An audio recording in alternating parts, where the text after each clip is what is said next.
สวัสดีครับท่านผู้ชมท่านผู้ฟังกลับมาพบกันเช่นเคยครับสำหรับเรื่องเล่าข่าวชาวบ้านครับวันนี้เสนอตอนความเหงาเป็นเหตุหนุ่มเหงานะครับชวนสาวลงสนามรักเจอตอล่อคาห้องเบอร์13เหตุการณ์อุทาหรณ์เกิดขึ้น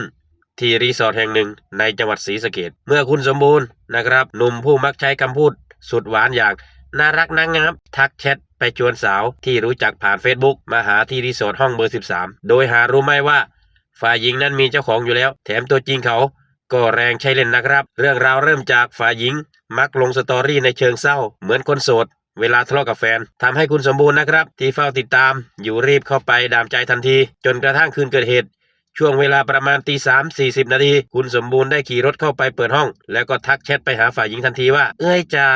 ว่างมาหาบออยู่รีสอร์ทห้องเบอร์13รอนะพร้อมส่งรูปห้องไปยืนยันความพร้อมแต่คนที่มาเคาะประตูห้องกลับไม่ใช่สาวสวยที่หวังไว้นะครับแต่เป็นนายณัฐพงษ์แฟนตัวจริงที่ถือปืนมาด้วยแล้วก็มาด้วยความเดือดดาลนะครับบุกเข้าไปที่ห้องขอดูโทรศัพท์เพื่อยืนยันหลักฐานก่อนจะเดือดจัดขว้างโทรศัพท์ทิ้งและเกิดเหตุชุลมุนกันขึ้นจนเสียงปืนดัง1 นัดกระสุนเฉียวเข้าที่กกหูของคุณสมบูรณ์นะครับจนเกือบเอาชีวิตไม่รอดเจ้าตัวถึงกับต้องก้มกราบร้องขอชีวิตกันเลยทีเดียวหลังเกิดเหตุนะครับฝ่ายมือปืนอ้างว่า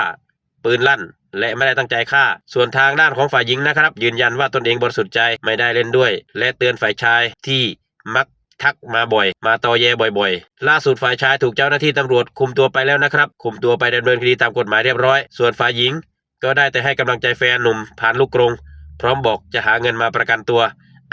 อันนี้ก็เตือนภัยกันนะครับสำหรับใครที่ชอบทักไปหาผู้หญิงนะครับที่คิดว่าเขาเล่นด้วยก็ระวังดีๆนะครับเขาอาจจะมีคนที่